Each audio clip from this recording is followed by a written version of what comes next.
Thanks for joining us on the program. Today, I'm Amarachi Ubani. Here's what's coming up within the hour.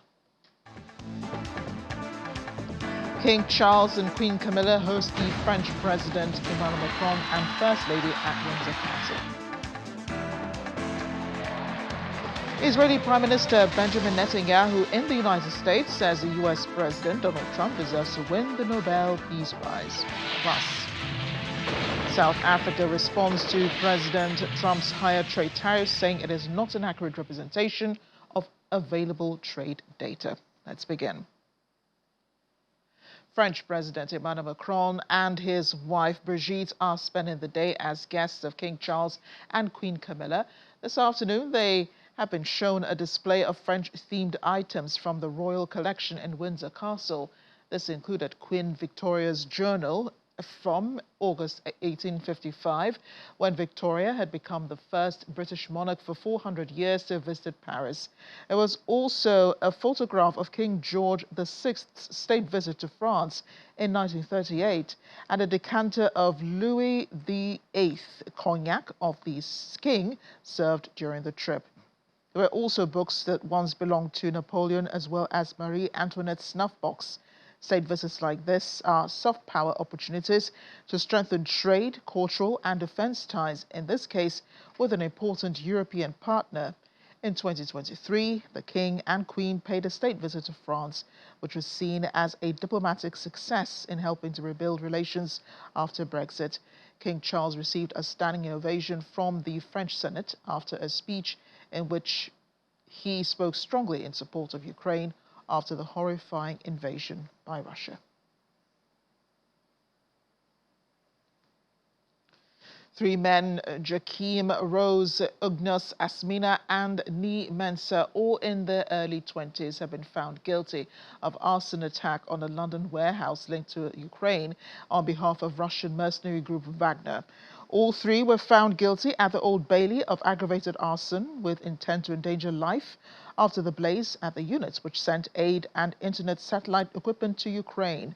The attack was orchestrated by 20-year-old Dylan Earl and 23-year-old Ulf Jake Rees, which had already admitted aggravated arson on behalf of the Wagner Group, which the UK government has prescribed as a terrorist organization. A fourth man, 61-year-old Paul English, was cleared of wrongdoing. Mensa and Rose were captured on CCTV and a live stream video on Mensa's phone as they set the warehouse on fire.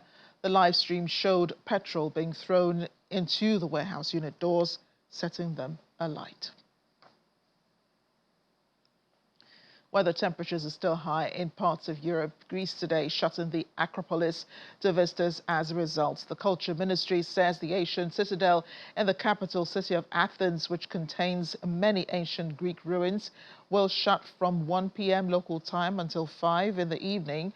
Temperatures as high as 42 degrees Celsius are forecast for parts of the country, and a Category 4 wildfire warning, signaling a very high risk, is in place in several regions. Changes to the Acropolis opening hours were announced on Monday after extreme heat returned to Greece on Sunday. Its closure today, with highs of 38 degrees Celsius expected in the city, is not the first time extreme heat has shut the popular attraction, having done so in June and in last July.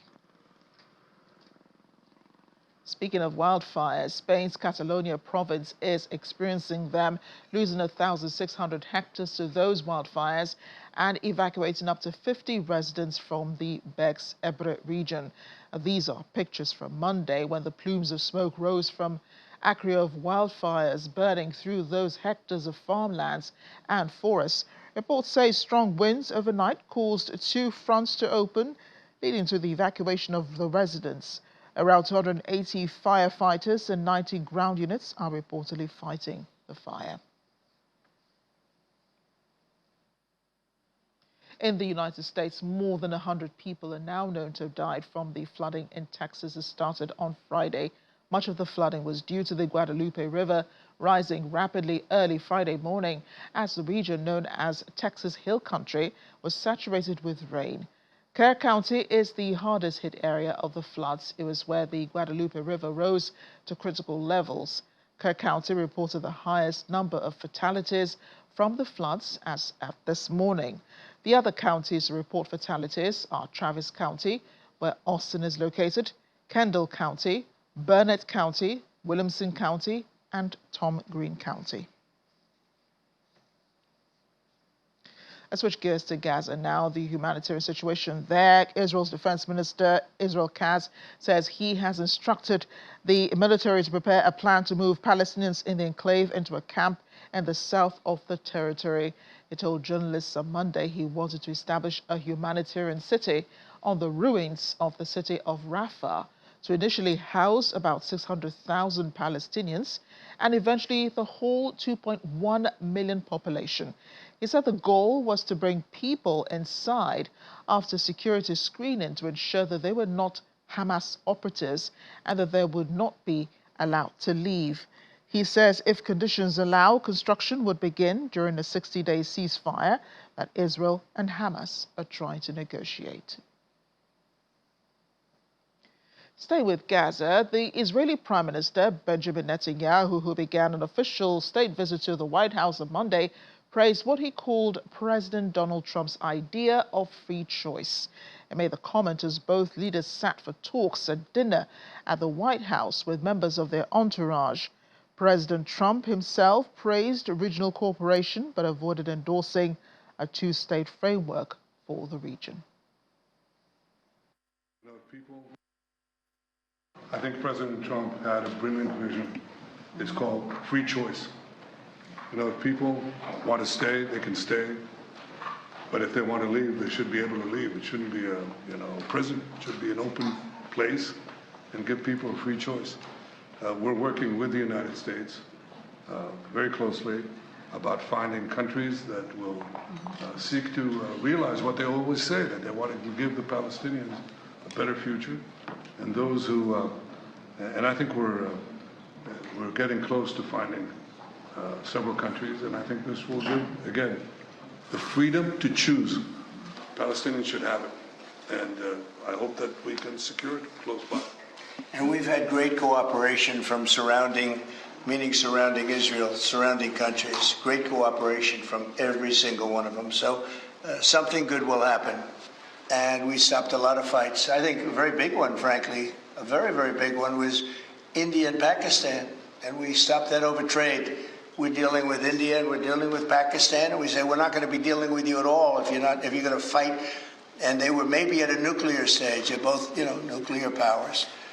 And I think stopping that was very important. We're trying to help out with a Biden-created monster, this whole thing that's happening with Russia and Ukraine. It's a horrible thing, and I'm not happy with President Putin at all. But this is something that would have never happened if I were president. This was a war that was never going to happen. Go ahead, Bruce.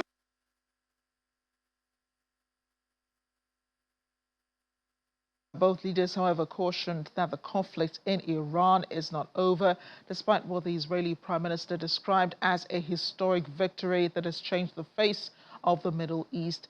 President Trump said he hopes the conflict is over and that Iran wants to meet. Netanyahu credited the partnership between the U.S. and Israel with having produced a historic victory.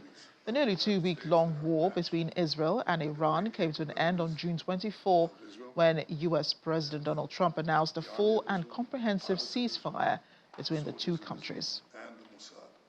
And the combination of these two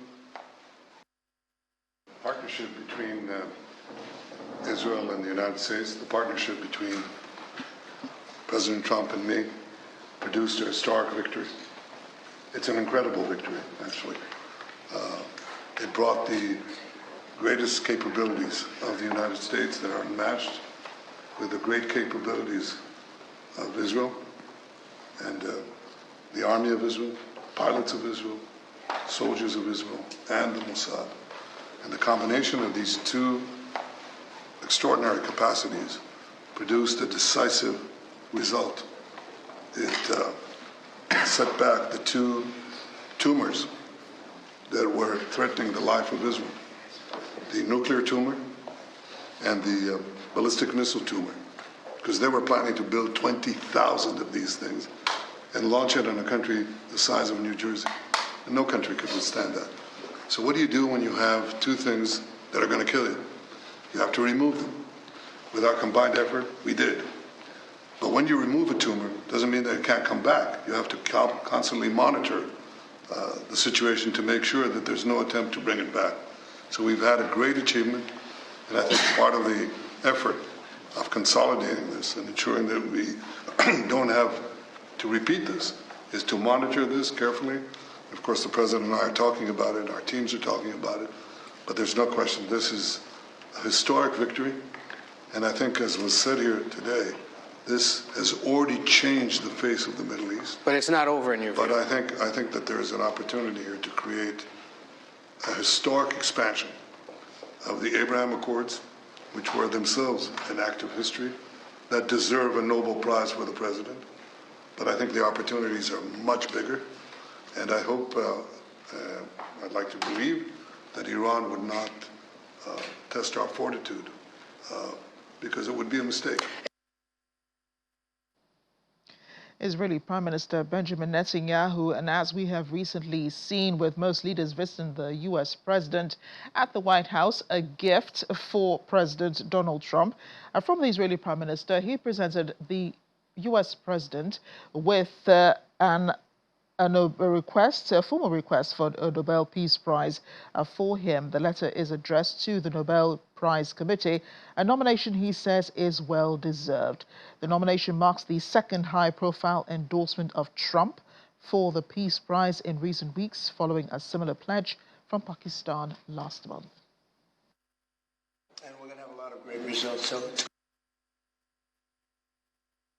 Express the appreciation and admiration not only of all Israelis, but of the Jewish people, and many, many admirers around the world for your leadership of the free world, your leadership of a just cause,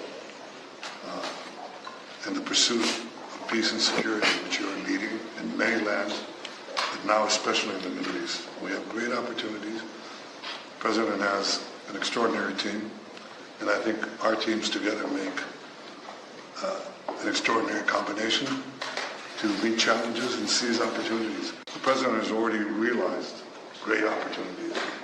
He forged the Abraham Accords. He's forging peace as we speak in one country, in one region after the other. So I want to present to you, Mr. President, the letter I sent to the Nobel Prize Committee. It's nominating you for the Peace Prize, which is well deserved, and you should get it. thank you very much. This I didn't know. Wow. Thank you very much. Thank you. Coming from you in particular, this is very meaningful. Thank you very much, Bibi. Thank you. Thank you for everything you're doing. Thank you.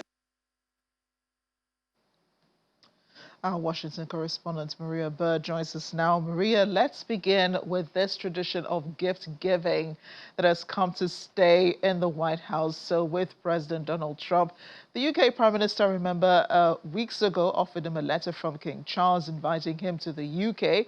And then the South African President, Cyril Ramaphosa, I think, gave him an invitation to play on a golf course in South Africa.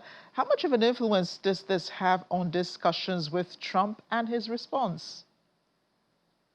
Well, we've seen it. It does soften the conversation. But I do believe that the prime minister came in the door already an ally of the president. And so this conversation that they were looking to have was going to be one of them combining and coming together. But the tradition of gift giving, I think if we look back historically with the White House and presidents, typically, especially if you're coming from a country outside of the United States, you're a foreign leader coming, typically gift giving, even in prior administrations, was something that we saw. But it is very interesting to see kind of the focus of gifts and the actual presentation of the gifts. It's not something that's just given. There's an actual, almost like a ceremonial perspective to it. And if you can see this Nobel Peace Prize nomination, that is definitely one that is something bigger than just a token of appreciation for an invite to the White House. So I think there is something there with that. We'll see how the next visit for the president ends up, if he gets something even bigger. than this nomination. But the U.S. has seen gifts in previous administrations for presidents, so I think this is just in line with that.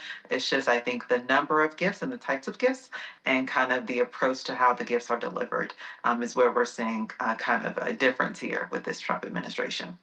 Well, he did get an airplane from Qatar, and the president did not visit the United States, so he's gotten something bigger. But then two nominations for Nobel Peace Prize, that is something to watch. Now, President Trump and the Israeli Prime Minister are already good friends. They agree on a number of issues, especially as it concerns the situation in Gaza and Israel fighting her enemies. How do Americans measure President Trump's involvement in Israel's wars with Hamas and the other rebel groups in the region, and some of the wars that they've carried out, not just in Gaza, but also in Lebanon, as we have seen, and now in Iran? So I think Americans, the base of his party is very supportive. As we can see, the Republicans and those specifically that support the president are very strong supporters of all actions of the president. The average American today, if we were to poll and the polls that have gone out, are really looking for the U.S. to kind of remove itself from some of the impacts globally, especially for areas that do not directly impact the United States, because we do have so many real issues domestically to still tackle. And so there is some concern, obviously, the involvement with Iran, the involvement, obviously, with between Israel and Palestine and the Gaza Strip area. Those are concerns of some Americans as far as how involved we are in those areas. Now, the president is aware of that, but again, the base of his party is so heavily supportive of him. It has not deterred him from falling in line with what he committed to as part of his campaign piece as well. And we know the president is always looking for new ways to be able to identify his and to put his stake in the ground for his administration. And this is going to be one. If he's able to assist, and as we can see, the prime minister has been very clear to state that with it, he is a leader. The President Trump is a leader as it stands for the peace agreements, a potential peace that will ensue between Palestine and Israel. And so that will be part of what he would consider the president's legacy. And so as we move forward and we think about where the American people are, I think they are a bit mixed, but I think the average American is really looking to ensure that we focus more domestically and is a bit concerned about our involvement overseas. Yes, Americans really concerned, especially about the possibility of putting boots on the ground in any part of the world. Americans are very averse to that. The nature of this meeting, though, it does seem like it was a thank you. I mean, it's coming just weeks after President Trump ordered those missiles into Iran to hit those nuclear sites. He and the Israeli Prime Minister agreed that it impacted Iran's nuclear program a lot. They say it is a historic move. They've termed it, different things. What would you say was the outcome of the meeting, and why was it necessary in the first place? Well, as you've mentioned, really looking at kind of the outcomes of this meeting as it relates to what the president was able to achieve. Obviously, the president has been very clear that he is hopeful to have some type of potential impacts on the peace agreements. I think the prime minister has been very clear on that. The prime minister was very clear in stating that if it was not for the president, he doesn't believe they would even be where they are today. So I think that was one piece of it. As you mentioned, a thank you component. This also was a way for the president to be able to kind of defend why the U.S. Went inside of Iran, why the U.S. Got involved in that way, because if they were able to really talk through some of the threats around Iran. We know that President Trump is not the first president to be able to have to manage and deal with potential nuclear issues with Iran. And so this is not something new to Americans. And I think that could be a clinchpin to kind of soften what Americans might have felt around kind of these surprise attacks and kind of when we woke up that Sunday morning learning of what had actually happened. So I think this was a multitude of approaches here that the president is hopeful for. And obviously at the end of this, there is obviously hope that we will see some sort of a peace treaty or peace agreements between Israel and Palestine. Now, just for the sake of our viewers, those who are watching for the first time, could you explain exactly what the president has said about moving Palestinians to Rafah, this plan that the Israeli Prime Minister agrees to? Yes. And so that I think is when you talk about what's controversial, that is very controversial here in the United States. When you talk about moving a group of people from where they are stated today and where they reside today and relocating them, that has been considered by some ethnic cleansing. That has been called a displacement of people from their current homeland. And so that is extremely concerning for many Americans. But that is kind of what the president has offered up, is that actually removing those individuals from their locations and putting and finding locations in other parts of the world for them to kind of recreate their community. And so that I think is one of the areas that Americans are calling for the president to not move forward on getting involved in. It sounds very capital intensive. It's also really difficult to move a whole population. The people in Gaza are enough to form a country of their own, to have a place of settlement of their own. Having to move them to another place would be a really cumbersome task. But Maria, Iran's capability to develop nuclear weapons, according to President Trump and the Israeli Prime Minister, has been greatly decimated. What about the possibility of more attacks? Iran has been quiet for a while, but we do know that they're preparing something. Yes, and that's, I think, when we woke up that Sunday morning and heard what the U.S. had done, and as you said, I think this meeting yesterday was to further kind of solidify why that was necessary. Nuclear weaponry and Iran have been a concern of the U.S. in an area that I've watched for the U.S.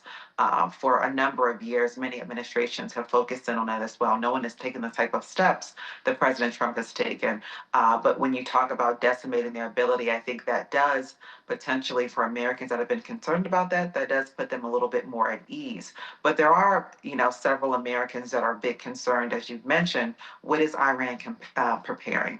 The president said previously that in 2 weeks he might make further decisions, he might make further action. 2 weeks, obviously, nothing did occur because we have not heard anything else from Iran.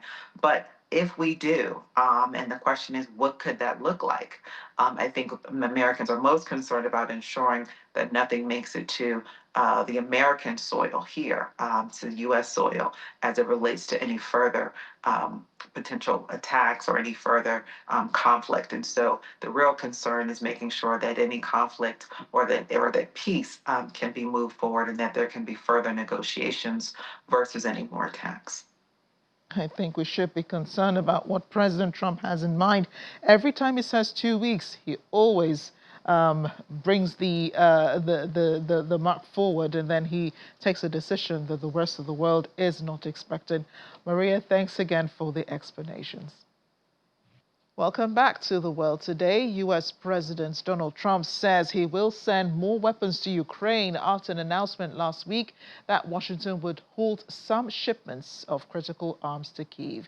During a meeting with Israeli Prime Minister Benjamin Netanyahu, President Trump said he was not happy with Russia's Vladimir Putin and that Ukraine was getting hit very hard. Trump also indicated the U.S. would send primarily defensive weapons to help Ukraine's war effort. Among the armaments reported to have been placed on pause last week were Patriot air defense missiles and precision artillery shells. Ukraine's Volodymyr Zelensky had appealed for the shipments to continue, describing U.S. Patriot systems as real protectors of life. The White House said last week the decision had been made to put America's interests first in response to a Defense Department review of military support to other countries. Look, we did a job with India and Pakistan and Serbia, Kosovo, and Rwanda, and the Congo, and this was all over the last 3 weeks or so, Marco, right? We did, and others that were ready to fight, and we stopped a lot of fights. I think a very big one, frankly, a very, very big one was India and Pakistan, and we stopped that over trade. We're dealing with India and we're dealing with Pakistan, and we say we're not going to be dealing with you at all if you're going to fight. And they were maybe at a nuclear stage. They're both, nuclear powers. And I think stopping that was very important. We're trying to help out with a Biden-created monster, this whole thing that's happening with Russia and Ukraine. It's a horrible thing, and I'm not happy with President Putin at all. But this is something that would have never happened if I were president. This was a war that was never going to happen. I hate to see people killed. Like, as an example, Ukraine and Russia. They're not Americans there being killed. They're not Israelis that are being killed. These are all Russians and all Ukrainians. But it's 5,000, maybe 7,000 last week, 7,500 last week, mostly soldiers. But people in towns and cities that are getting hit, but mostly death is mostly soldiers. Now, so they don't come from here, but it's 7,000 last week souls. And if I can stop that, you know, they have parents and they have sisters and brothers and getting married and who knows, they're just people, but they're souls. And if I can stop a war, you know, because I have an ability to do so, I'm disappointed, frankly, that President Putin hasn't stopped. I'm not happy about it either.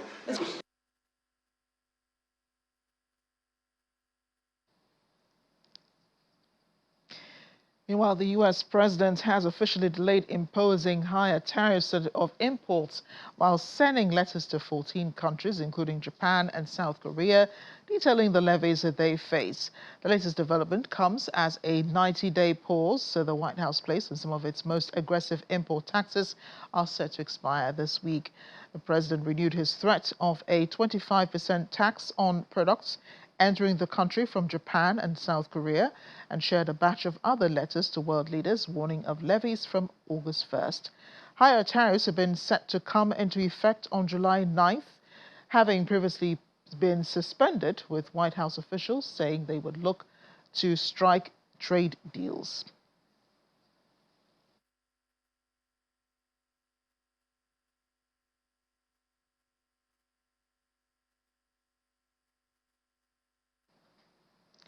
We just told you before we read the story on the trade tariffs imposed by the U.S. on 14 more countries. President Donald Trump announcing he will be releasing the shipment of weapons to Ukraine after Washington's pause. The weapons that are expected in Ukraine are artillery shells. They're also Patriot air defense missiles, as announced by the U.S. administration. The Ukrainian President Volodymyr Zelensky had appealed for the shipments to continue, describing the U.S. Patriot systems as real protectors of life. The White House said last week the decision had been made to put America's interests first in response to a Defense Department review of military support to other countries. Joining me now is international affairs analyst Dr. Adoyi Omale. He's in our studio in Abuja. Dr. Omale, thank you for joining us on the program today. Thank you for having me.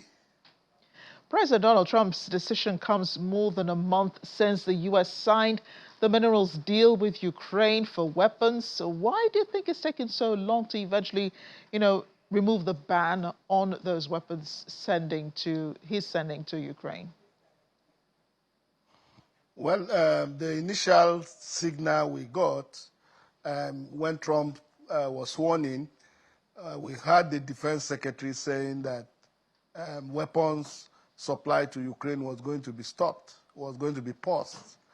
But it was gladdening down that America had decided to support Ukraine. But I think the delay from when the agreement was signed, the mineral agreement was signed in April, I think the delay was caused basically by the distraction that happened within the international system. The conflict between Israel and Iran contributed significantly. Between that April and now, the Iran-Israel conflict took a lot of shine off other aspects of international affairs, and a lot of efforts or concentration were now put on that conflict. So I believe, answering your question, that it was the crowded international schedule that delayed the Americans from giving weapons to the Ukrainians. But I will say that it's not too late. It's not too late. Since the weapons, they have now agreed to give air defense weapons to Ukraine, I think is coming at a very good time, considering the onslaught unleashed on Ukraine in the past couple of weeks by the Russians. So I think the delay was basically orchestrated by the conflict between Israel and Iran, and Americans, and the President Trump and his team's effort to bring that conflict, a ceasefire in that conflict. I think that took a lot of attention from the conflict between Russia and Ukraine. So, well, the U.S. Administration decides to send the weapons now, and the question, of course, is how much of an impact it will have, on Ukraine's side in fighting this war. As you rightly pointed out, Russia has been engaged in this onslaught on Ukraine, especially the capital city, Kyiv, has received a number of missiles.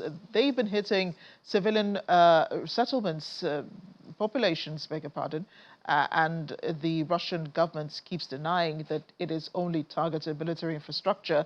Unfortunately, Ukraine can prove otherwise, that this is not so. How will these weapons help? The Ukrainian President Volodymyr Zelensky says the air patriots are a real protector of life. How would they change the game for Ukraine now? Trump has said the weapons that are basically being supplied to the Ukrainians are weapons to have enhanced their defense, their air defense system, the Patriot missiles and other anti-aircraft missiles and so on. So this equipment is basically to protect the Ukrainians, to ensure that the drones and missiles that are being unleashed from the Russia end are adequately intercepted, and to ensure that minimum destruction is inflicted on Ukraine. So this equipment, no doubt, will help Ukraine in a lot of ways to ward off the Russians' aggression against Ukraine. I'm happy that the focus of this weapon supply is not to aid the Ukrainians to carry out an offensive against the Russians. And I think, just like the Americans have said, Ukraine have a right to defend themselves, and they need this weapon badly to be able to withstand the barrage of missiles and drones that are being fired on Ukraine from the Russian end.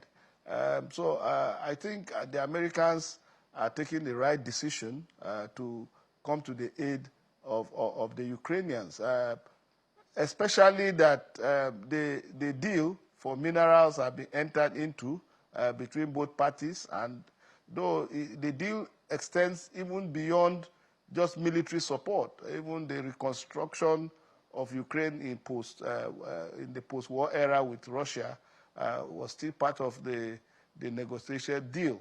So what I would say in response to your question is that the Russians and the Ukrainians have a duty to try and reach an agreement, as Trump has said, so that the conflict will not escalate further. But certainly, this American initiative will go a long way in assisting Ukraine to be able to hold on, so that the war will not be as devastating as it should be. Speaking of Russia, Ukraine, we also know that President Donald Trump and the Russian President Vladimir Putin do have, a bromance going on. How do you think that has been impacted, especially by President Trump intervening in the Israel-Iran war, which the Russian President Vladimir Putin had told him not to do so? What do you think their relationship looks like now? Well, I think both countries are trying to protect their national interests. Trump is trying to protect the American national interest, so also Putin. So I don't think it's a personal thing between them.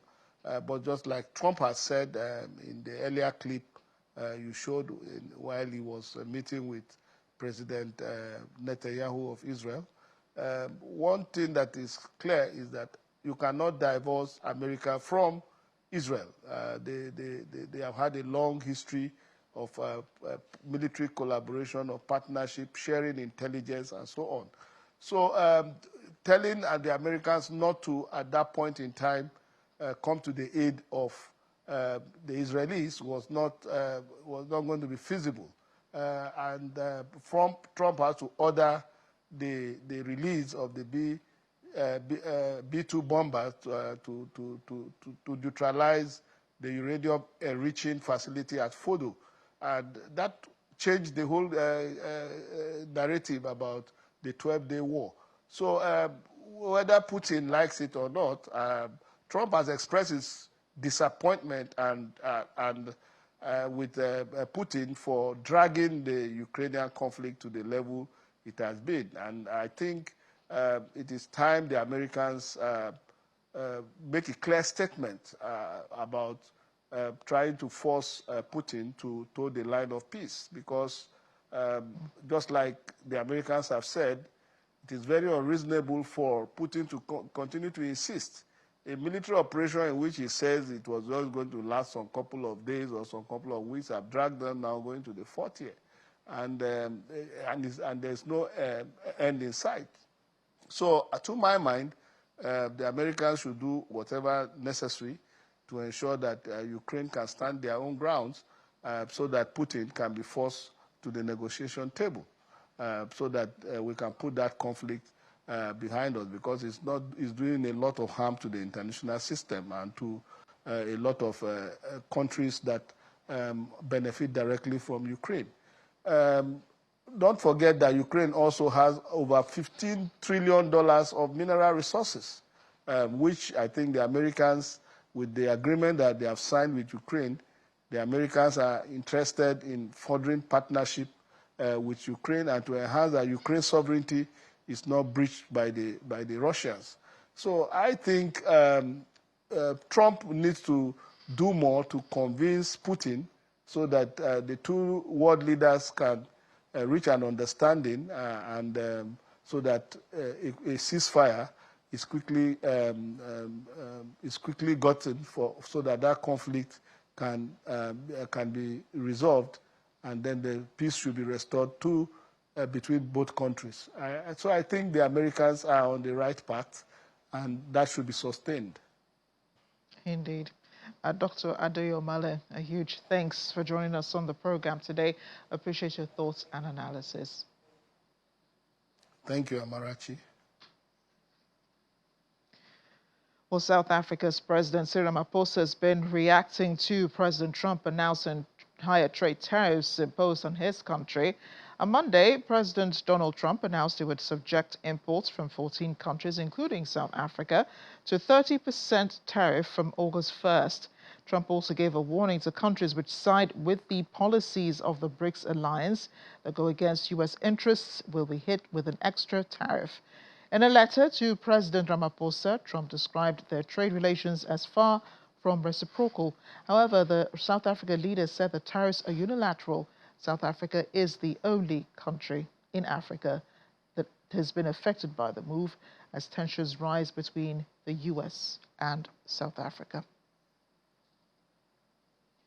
In the meantime, South Africa's Minister of International Relations and Cooperation, Ronald Lamola, says he is seeking greater representation of African nations within the BRICS bloc. He was speaking on the sidelines of the 17th summit in Rio de Janeiro, noted that South Africa is aiming for increased participation of these countries, as was the case at the 15th summit held in 2023 in Johannesburg, when Egypt formally joined the bloc. He praised the BRICS New Development Bank, which through its loans has helped improve infrastructure in South Africa.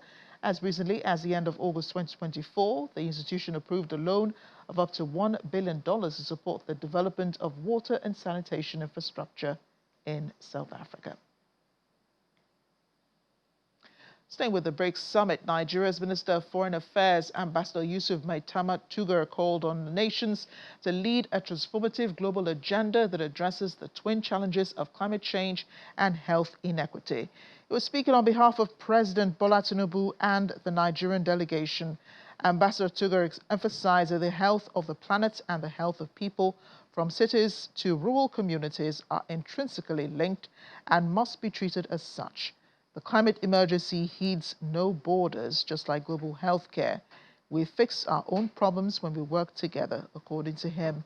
Despite contributing minimally to global emissions, Africa is disproportionately affected by climate change, according to Mr. Tugar. He cited examples from Nigeria, including deadly flooding in Mokwa, increasing desertification in the north, and rising sea levels in the Niger Delta, all of which are taking a toll on lives and livelihood. He urged BRICS nations to increase climate finance and support to developing nations, saying such assistance would enable the Global South pursue ambitious climate targets while maintaining economic growth. According to him, we believe COP30 must grasp the challenge of allowing the Global South to grow economically while safeguarding our collective responsibility to meet the challenge of climate change. We turn to Egypt now, where a fire has engulfed the main telecom company building in downtown Cairo, injuring at least 14 people and prompting a temporary outage of internet and mobile phone services. The 14 people injured were taken to a nearby hospital. One eyewitness said that 2 emergency responders suffered burns on their hands. The fire started on the 7th floor of the landmark 10-story Telecom Egypt building in the Ramses area of Cairo. Ambulances and fire trucks were on site as plumes of dark smoke rose in the downtown. Firefighters put up ladders as fire trucks spewed water to contain the blaze, while security officials cordoned off the area. Welcome back to The World Today. Swiss pharmaceutical company Novartis has received approval for Coartem Baby, the first ever drug designed specifically to treat malaria in infants from under the age of 4.5, infants under 4.5 kilograms. The medicine, which dissolves in breast milk and has a sweet cherry flavor, was developed with support from Medicines for Malaria Venture, a non-profit focused on eliminating malaria. 8 African nations, including Nigeria, Kenya, Uganda, and Burkina Faso, participated in the assessment and are expected to approve the drug quickly. Until now, no malaria treatment existed for newborns. Weighing less than 10 pounds created a dangerous treatment gap for thousands of vulnerable infants across the continent. Well, here in Nigeria, the Zamfara state government has officially flagged off the seasonal malaria chemo prevention campaign across 14 local government areas as part of ongoing efforts to reduce the burden of malaria, particularly among vulnerable children. The ceremony was held in Safa local government area, where the State Commissioner for Health, Dr. Nafisa Maradun, said the campaign is aimed at strengthening the fight against malaria.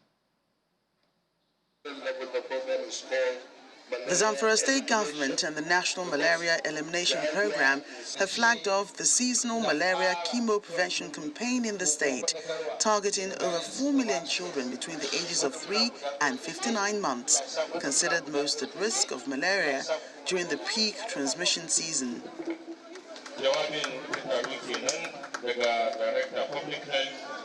Health officials in Zamfara State believe the SMC remains one of the most effective strategies for preventing malaria-related illnesses and deaths when administered consistently. Every individual in the state will benefit from these commodities. The children of 3 months to 69 months. We should be rest assured that those drugs that are going to be distributed in all the 147 wards will be utilized judiciously, and there will never be a diversion of those commodities. Also speaking at the ceremony, a representative of the National Coordinator of the National Malaria Elimination Program asks medical personnel and community health workers to adhere strictly to established guidelines during the campaign. This is a support by the government of Nigeria in collaboration with a lot of partners to eliminate malaria. This elimination we want in 30, zero malaria. That is our logo, zero malaria. So, but now, if you look at it, a lot of people are not distributing those drugs. That is, my message to those people is that they should please help us reach out to those children so that we should curtail mortality. The symbolic administration of the anti-malaria drugs to eligible children marks the official commencement of the campaign across Zamfara State.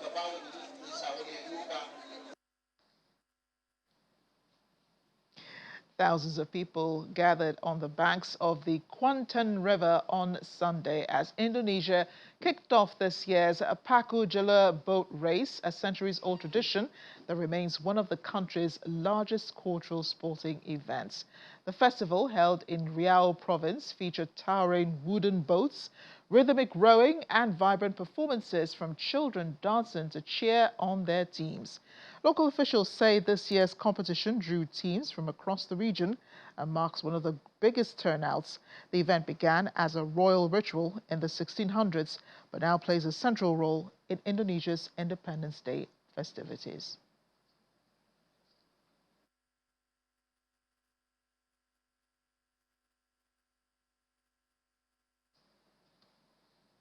And as we end the program today, grandmothers of Plaza de Mayo have announced the recovery of grandchild 140, a man abducted as a newborn during Argentina's brutal military dictatorship. The organization's president, Estela de Carlotto, made the announcement at a press conference in Buenos Aires. The man, whose identity remains private, approached Argentina's National Commission for the Right to Identity with questions about his past. Genetic testing confirmed he's the child of Graciela Romero and Raul Metz, who were abducted in 1976. Graciela, then 5 months pregnant, is believed to have given birth while in detention. Grandchild 140's sixth sister, Adriana Metz, who was raised by their paternal grandparents, called the discovery a win for the family and society. Board Secretary Manuel Goncalves said this case is irrefutable proof of the dictatorship's systemic plan to kidnap and disappear opponents, including pregnant women. Now, since 1977, the grandmothers have helped to recover the identities of 140 people, but around 300 are still missing. Argentina's military dictatorship, which ruled from 1976 to 1983, is believed to have killed some 30,000 people.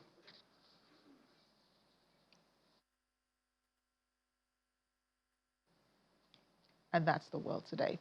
Thanks for watching. I'm Amarachi Ubani.